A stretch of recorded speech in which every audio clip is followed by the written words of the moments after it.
Bharat biotech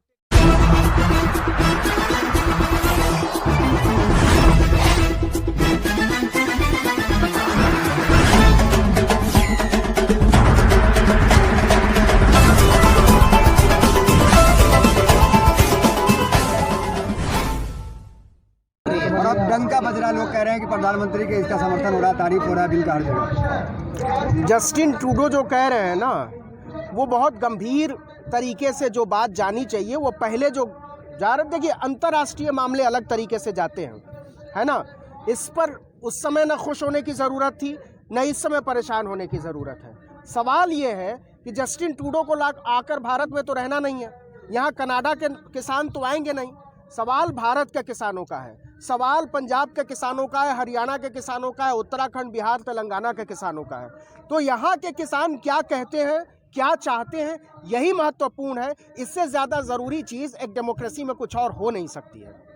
एक और सवाल मैं करना चाहूँगा कि जिस तरीके से कहा जा रहा है कि अब तक जो कानून बने वो वापस नहीं होता, कई लोगों का कहना है कि जो कानून बन गया है वो वापस नहीं होता। ये तो मोदी जी पार्लियामेंट में कई बार कह चुके हैं। जब चुनाव प्रचार कहते थे तो वो कहते थे कि हम इतने कानूनों को ख़त्म करने के लिए आ रहे हैं। सवाल ये नहीं है कि कौन से कानून ख़त्म होने हैं और कौन से कानून ख़त्म नहीं होने हैं। सवाल ये है कि इस देश के अगर ज़्यादातर किसानों को कोई चीज़ ख़राब लग रही है, अगर उन किसानों को लग रहा है कि कोई कानून हमसे पूछे बिना बनाया गया है, हमारी रजामंदी के बिना बनाया गया है, तो सरकार को इस पर सोचना पड़ेगा, सोचना ही पड़ेगा। इस देश के किसान जो है ना, ये कोई गुलाम नहीं है, नागरिक है यहाँ के।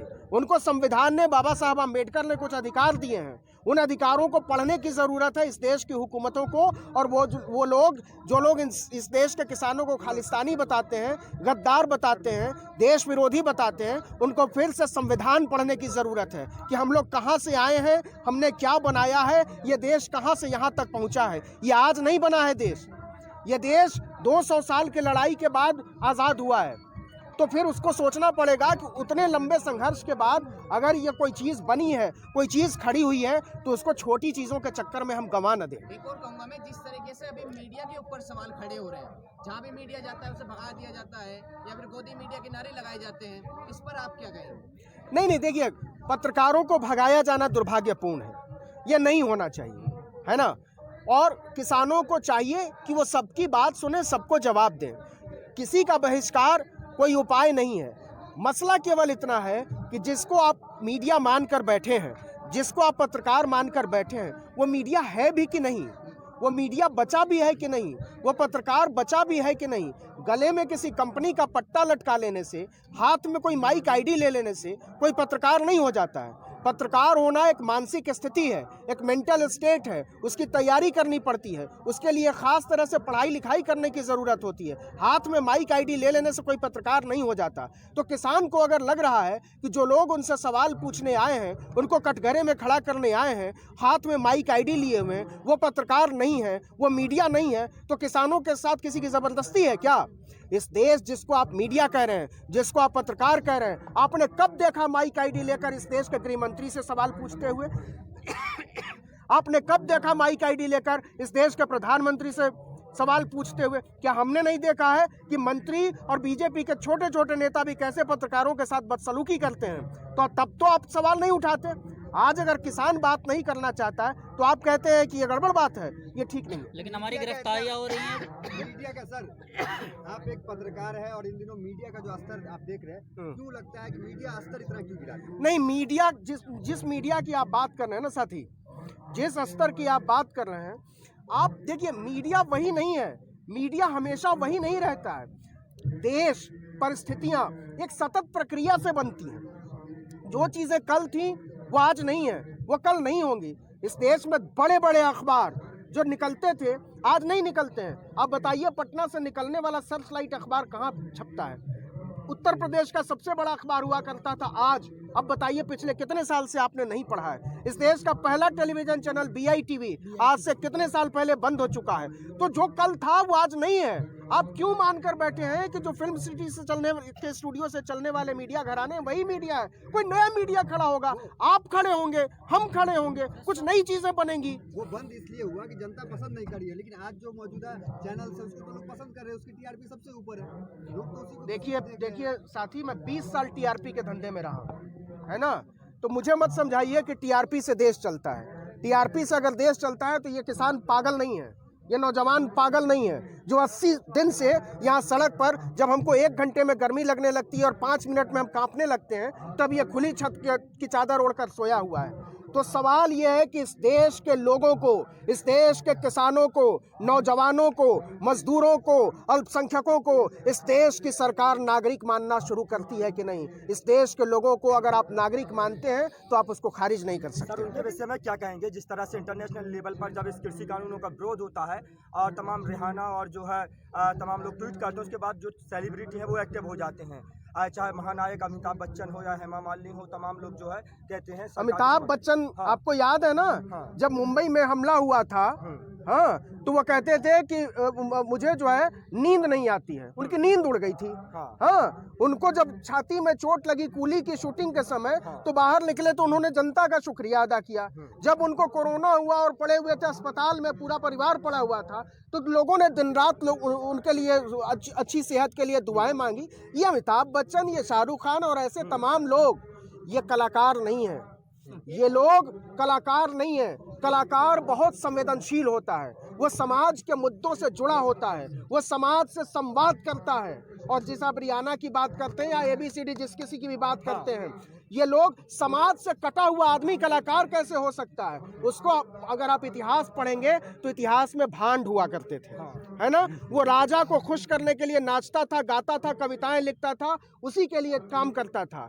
तो आप उनको कलाकार मानना छोड़ दीजिए, ऐसे कलाकारों को खारिज कीजिए जो जनता के साथ खड़ा नहीं है, जनता का इस्तेमाल करता है। स्वतंत्र पत्रकारों पर लगातार हमला हो रहा है। स्वतंत्रता पर कभी हमला हो सकता है, आज़ादी बाहर नहीं है दोस्त, आज़ादी इधर है, कलेजे में, दिल में, वो धड़कती है, वो खत्म नहीं हो सकती है। किसी के खत्म कर देने से खत्म नहीं होती है, वो हुक है, वो तड़प है, वो हर एक के सीने में है। आज़ादी खाने पीने, हवा पानी से भी ज़रूरी चीज़ है। आज़ादी के बिना आदमी जिंदा नहीं रह सकता है। वही तो अभी लगातार गिरफ्तारियां तो हो ही रही हैं। अब जब हम लोग गिरफ्तार खुश होने की जरूरत है गिरफ्तारियों पर, इसको सेलिब्रेट करने की जरूरत है कि आपकी आवाज इतनी इंपॉर्टेंट हो गई है कि सरकार को दिक्कत हो रही है, आपके घरों पे छापा मारना पड़ रहा है, आपको अरेस्ट करना पड़ रहा है, आपको डराना पड़ रहा है, धमकाना पड़ रहा है। इससे बेहतर स्थिति क्या हो सकती है यार। एक पत्रकार जब गिरफ्तार होता है ना, तो उसको एक पत्रकार की गिरफ्तारी अगर जनता के साथ खड़े होने की वजह से है तो ये उसके लिए तमगा है, मेडल है, उसको माथे से लगाना चाहिए। आप इन पत्रकारों पे हमलावर हैं कहें, या फिर उन पत्रकारों को प्रधानमंत्री मोदी इंटरव्यू देते हैं, राष्ट्रवादी पत्रकार कहा जाता है उनको, तो क्या हो गया। प्रधानमंत्री का भी विशेषाधिकार है, वो किसको इंटरव्यू देंगे नहीं देंगे ये उनका विशेषाधिकार है। किसान किससे बात करेगा नहीं बात करेगा उनका विशेषाधिकार है। तो ये सब तो चीजें चलती रहेंगी, डेमोक्रेसी के लिए बड़ी खूबसूरत चीज है। लगातार 80 दिनों से किसान रोड पर है, हाँ। तमाम लोग देख रहे हैं। हाँ। प्रधानमंत्री जी ने 77वें दिन ये इस बात को कहा कि ये जो कानून है, इस कानून को किसी पे थोपा नहीं जा रहा है, जिसका दिल करे माने, नहीं तो मत मानो। नहीं, ऐसा नहीं कहा उन्होंने तो साफ साफ कहा है कि इसको मान लीजिए। आने वाले दिनों में देखेंगे कि क्या गड़बड़। ये तो वैसी बात है कि खाई है, आपने कहा कि इसमें कूद जाओ, आपको पता है कि मर जाएंगे, तो कहा जाए कि मर जाने के बाद देखेंगे क्या करना। अरे तो मर जाने के बाद दफन ही तो करोगे ना, जलाओगे ही ना, कि कोई और दूसरी तीसरी चीज होती है। इस होशियारी को समझने की जरूरत है। ये भी तो कहा राजसभा ने कि किसान हमारे दिल में है। हाँ, दिल ही में है, उसको दिमाग में रखने की जरूरत है। सर, जब विदेशों में कुछ होता है तो कहते हैं प्रधानमंत्री मोदी का डंका बज रहा है, और जब विदेशों से लानत आती हाँ, है, डंका बजता है, बहुत लोग नाचते गाते हैं, हमने देखा है। डंका बजता है, और जब विदेशों से लानत आती है तो कहते हैं हाउडी हमारा- मोदी किया था ना उन्होंने, कहते हैं हमारा आंतरिक मामला डंका है। बजा था ना। और जब विदेशों से लानत आती है तो कहते हैं हमारा आंतरिक मामला है, आपको जो है हमारे आंतरिक मामलों में पड़ने की जरूरत नहीं है। उन्होंने जाकर डंका बजाया था।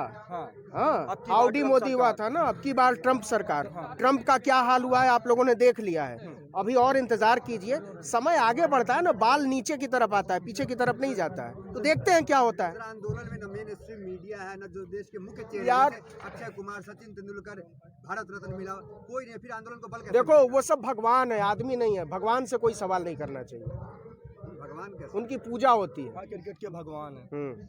शुक्रिया सर। बोलना चाहिए ना किसानों को। किसको? तो जाकर किसानों, मैं तो कहता हूँ कि इस देश के क्रिकेटर, यार BCCI क्या है? एक कंपनी है ना, रजिस्टर्ड कंपनी है यार। एक कंपनी के लिए खेलने वाले लोगों को अगर आपने भगवान बना दिया है तो भगवान बनाने वालों की दिक्कत है ना।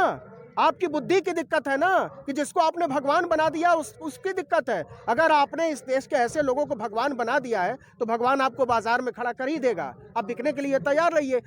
सरकार तो कहीं ना कहीं कह रही है कि इन लोगों का काम ही बन चुका है हर चीज में आंदोलन करना। सीए, एनआरसी हो, 3 तलाक हो, ये हर जगह पहुंच जाते हैं आंदोलन उनसे करने के जाकर लिए। ये सवाल पूछिए कि आम चूस के खाते हैं कि काट के खाते हैं, है ना। ये ज़्यादा बड़ा सवाल है।